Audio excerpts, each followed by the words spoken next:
Warahmatullahi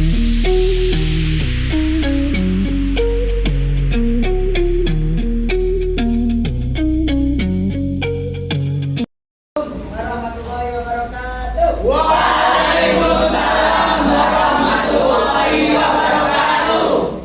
Masih ingat kemarin kita memiliki tepuk, yaitu tepuk zikir. Masih ingat ya? Tepuk zikir. Subhanallah. Alhamdulillah. La ilaha illallah. Allahu Akbar.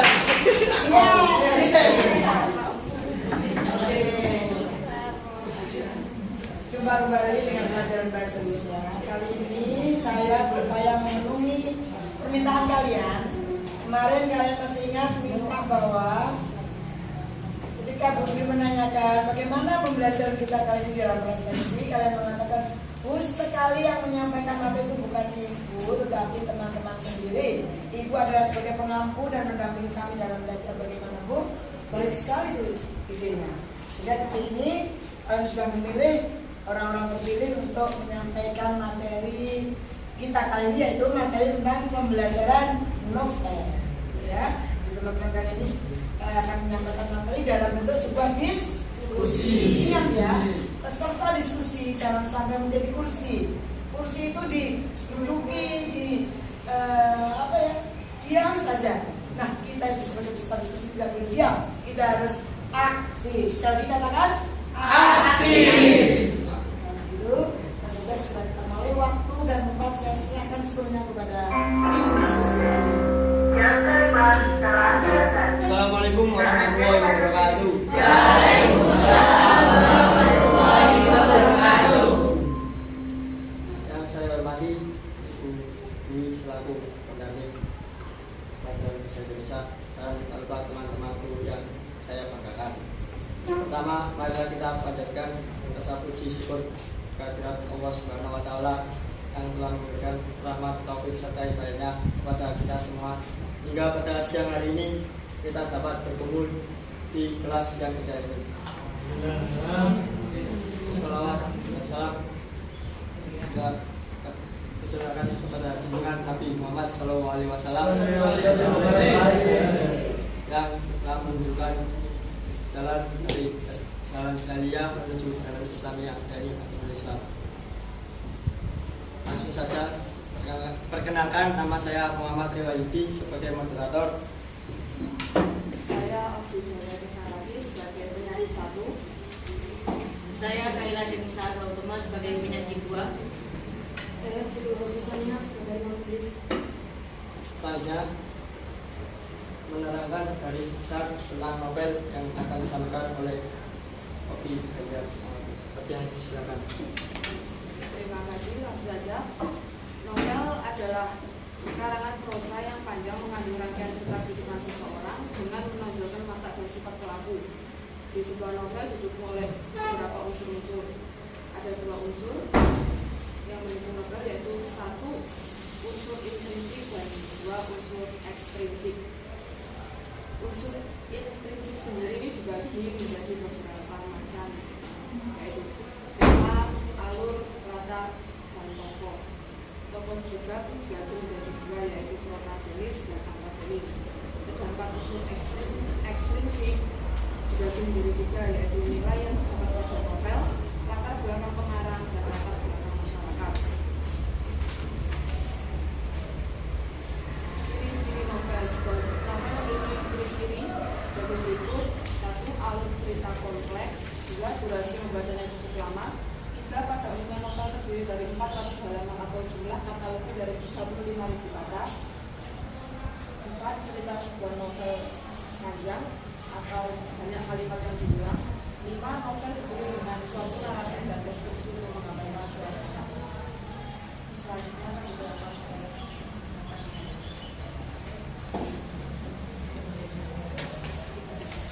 Baik, saya akan melanjutkan materi dari penyanyi 1. Unsur kebahasaan novel. Unsur kebahasaan di dalam novel yang semua bisa digunakan oleh penulis juga bisa memilih beberapa unsur saja sebagai berikut. Yang pertama yaitu penggunaan kalimat langsung. penggunaan kalimat tidak langsung, kalimat lampau, kalimat verbal mental, konjungsi temporal, dan kata sifat. Selanjutnya, macam-macam novel. Macam-macam novel pertama yaitu berdasarkan genre, seperti genre romantis, misteri, horor, inspiratif. Yang kedua, berdasarkan isi novel dan tokoh yang diceritakan. Berdasarkan isi novel dan tokoh yang diceritakan, novel terbagi menjadi 4 jenis, yaitu novel teen lit, novel chick lit, novel song lit, dan novel dewasa. Untuk kalian yang ingin mengerti apa itu novel teen lit, novel chick lit, novel song lit, dan novel dewasa bisa dilihat di lampiran yang sudah dibagikan. Terima kasih. Selanjutnya sesi tanya jawab. Bagi teman-teman yang belum paham, silakan untuk bertanya. Silakan. Ya. Saya ingin bertanya, yang ketiga itu karakter jenis apa, dan apakah karakter antagonis bisa menjadi karakter utama di dalam sebuah novel, atau protagonis bisa menjadi antagonis di dalam sebuah novel, dan apakah itu tetap bisa dikatakan sebagai pemeran utama? Katanya di suatu cerita novel terdapat alur cerita yang kompleks. Apa yang dimaksud alur cerita kompleks? Terima kasih kepada Ibu Dina. Satu lagi ya. Ya, itu lagi. Satu lagi pertanyaan. Ya. Assalamualaikum warahmatullahi wabarakatuh. Waalaikumsalam warahmatullahi wabarakatuh. Perkenalkan, nama saya Naila Diana. Saya akan bertanya. Di sini ada novel songlit dan seperti kalian terangkan tadi kan ada songlit dan ciklit, dan di sini hanya ada songlit. Saya akan bertanya, apa pengertian dari novel ciklit? Terima kasih. Assalamualaikum warahmatullahi wabarakatuh. Waalaikumsalam. Terima kasih. Baik, saya akan menjawab pertanyaan dari saudara Isfi Nurdina. Apa yang dimaksud alur cerita kompleks? Alur cerita kompleks adalah cerita dengan alur maju mundur dan cerita kompleks adalah cerita yang alurnya itu campuran dan biasanya itu disebut sebagai alur maju dan mundur. Jika kurang jelas mungkin ada tambahan dari teman-teman yang lain. Bisa ditambahkan dengan contoh cerita yang mengandung alur kompleks secara susah.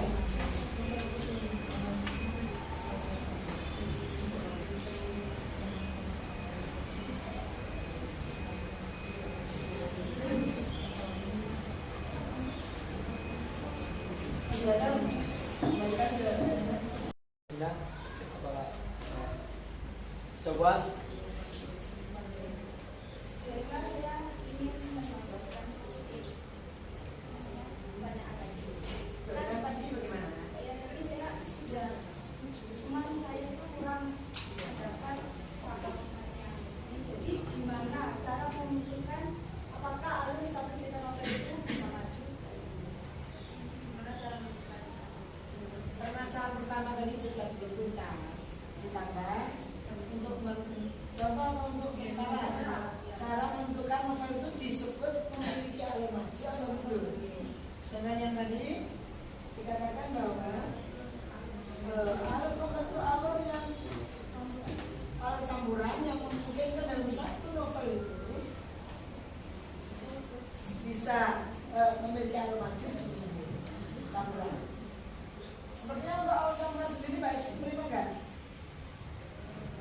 Menerima.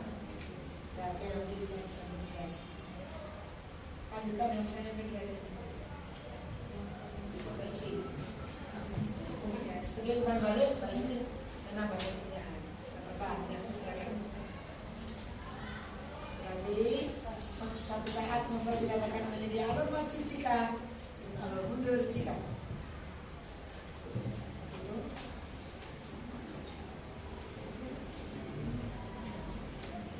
Mungkin Mbak bisa memberikan bagian alur di sini, ya, bagian alur yang menunjukkan itu maju. Kalau mundur sebaliknya, gitu saja. Kalau bagian alurnya bisa digambarkan. Pertanyaannya seperti berikutnya, yaitu bagaimana cara menentukan sebuah novel itu memiliki alur maju atau alur mundur. Jadi cara menentukan alur maju adalah dengan cara membaca novel tersebut. Biasanya dimulai dari yang ceritanya itu yang dari kehidupan kecil sampai ke kehidupan dewasanya itu ya dimaksud alur maju, sedangkan alur mundur biasanya itu yang kebalikannya atau itu disebut kita flashback. Baik, untuk menuju pertanyaan orang kedua, saya berikan eksplanasi yang tidak berlarut dalam jawaban yang kurang pas gitu ya. Saya tadi sudah mengatakan untuk kembali kepada bagian alur ya. Di sini ada orientasi, kemudian kan apa ini? Terus ini apa? Pengenalan, di sini ada pengenalan apa ini? Di sini ada terima atau disebut apa deh? Resolusi, di sini ada bagusnya yang memungkinkan adanya konflik. Ketika konflik itu terus berdatangan akan terjadi puncak konflik. Disinilah puncak konflik itu yang membuat cerita itu menarik. Makanya seorang novelis selalu membuat konflik sehebat mungkin agar membaca terkesan. Ada yang namanya suspense. Suspense itu adalah keterkejutan. Membaca mengenai apa yang dia baca itu, kok begini. Ada yang biasa-biasa saja, itu suspense-nya kurang begitu.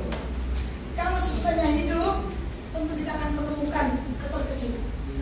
Biasanya di klimaks. Ketika sudah datang, tokoh cerita tulisnya sudah datang untuk menyelesaikan masalah, ketemunya meneruskan dengan mengapa kok bisa seperti itu, menceritakan kisah sebelumnya. Itu berarti sudah bisa. Di flashback itu nggak bisa sulit.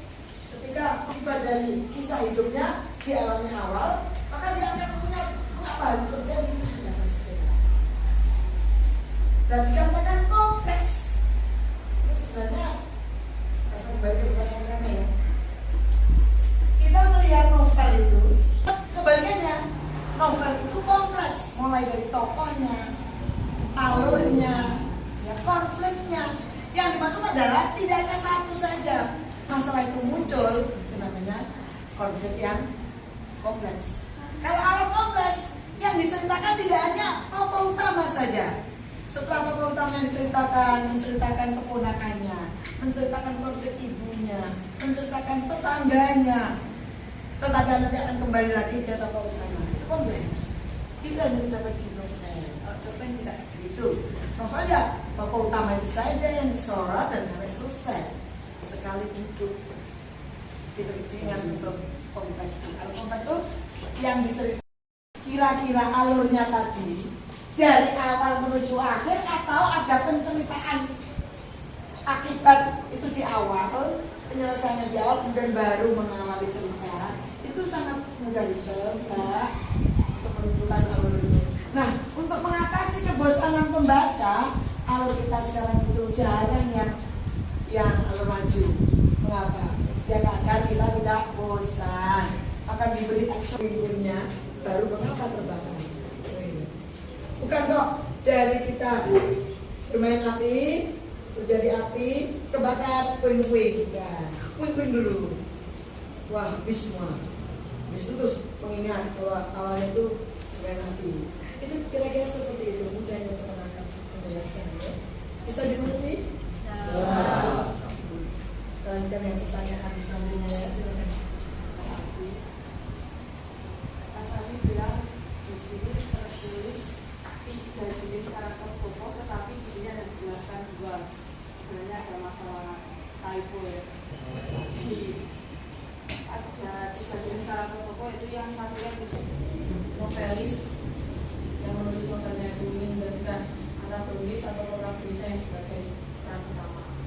Gimana Mas Adi? Saya moderator minta tambahan dari pesertanya. Ayo, tambah. Gimana Mas Adi? Saya sedikit penjelasan lebih dalam tentunya untuk karakter yang antagonis disebutkan tadi adalah penerang. Maksud dari penerang itu apa? Maksudnya menerangkan ke arah protagonisnya atau mendukung ke antagonisnya. Maksudnya penengah itu apakah dia selalu muncul dalam konflik atau bisa jadi mendukung salah satu pihak, seperti itu. Kan sama dengan Ya bisa mendukung salah satu tokoh, bisa juga sebagai penengah keduanya. Kalau pemateri bisa menjelaskan seperti itu, seharusnya saya bisa meminta salah satu contoh karakter penengah di sebuah novel mungkin. Ya, diibaratkan saja, monggo. Ibaratkan saja. Ini ada 2. Dia lari dari debt collector yang mengejar-ngejar orang tuanya. Habis itu tidak sengaja Iqbal menemukan teman kecilnya tersebut. Sebagai teman kecil, Iqbal melihat temannya yang sedang kesusahan pasti kan membantu menyelesaikan masalahnya, Bu, menenangkan. Dan kebetulan pada saat itu Iqbal menenangkannya itu dengan cara mungkin merangkul. Dan itu kita mungkin sebagai cewek yang melihat pacarnya seperti itu kan cemburu gitu ya, Bu. Sampai akhirnya pertengkaran pun terjadi. Dan posisinya saat pertengkaran itu Aca juga memiliki masalah dengan mamanya yang terkena tipu oleh mamanya tuh punya butik, jadi tertipu oleh kliennya. Mamanya sedang mencari kliennya di Surabaya dan posisinya mamanya sakit. Dan saat itu Aca tuh bergegas ke Surabaya, tapi sebelum ke Surabaya ternyata dia bertemu dengan Iqbal.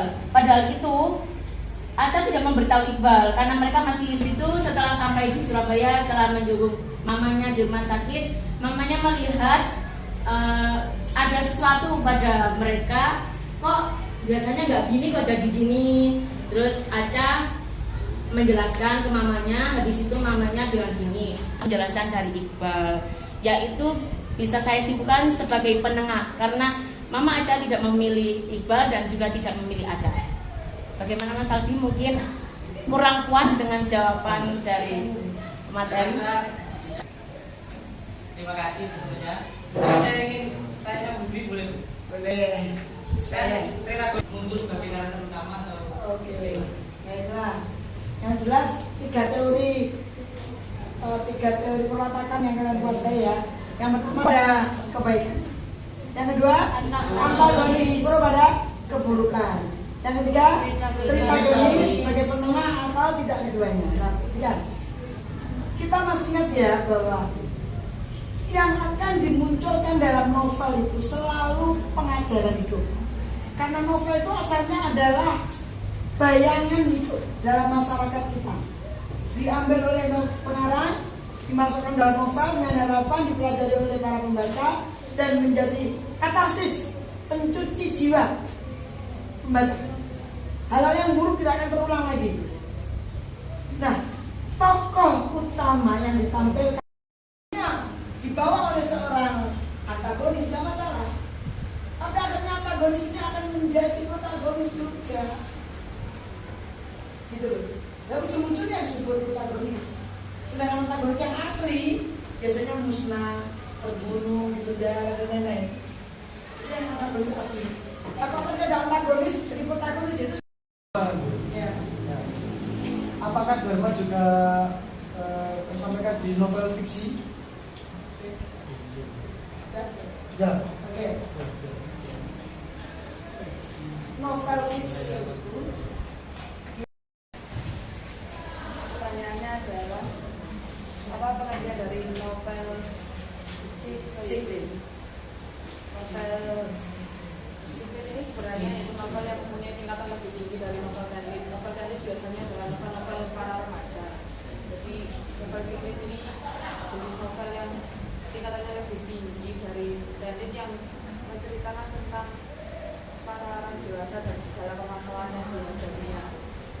seperti novel Indonesia. Bagaimana? Ada materi?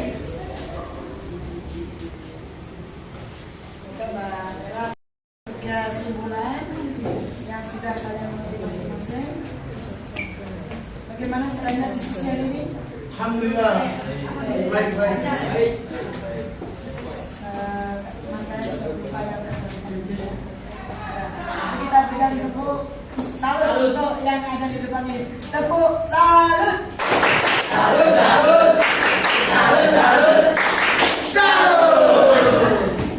Semoga penampilan yang lain yang lebih. Silakan. Baiklah, kita sudah tadi. Pembelajaran saya tutup dengan kata alhamdulillah. Jadi kami kurang lebihnya kami mohon maaf sebesar-besarnya. Bila itu hidayah. Assalamualaikum warahmatullahi wabarakatuh.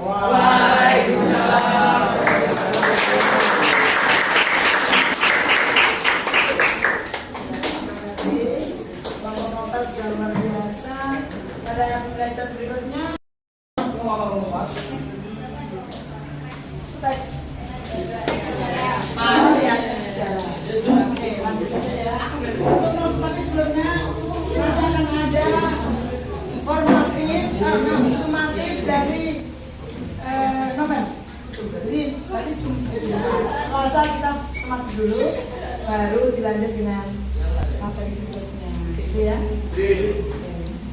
Saya kira waktunya saya sudah habis. Terima kasih atas perhatian kalian semuanya. Senang hari ini? Senang. Kritik apa yang kalian sampaikan di sini? Untuk Bu Dwi, kurang bagaimana? Semuanya mau habis Bu. Oh, ada noise gangguan suara.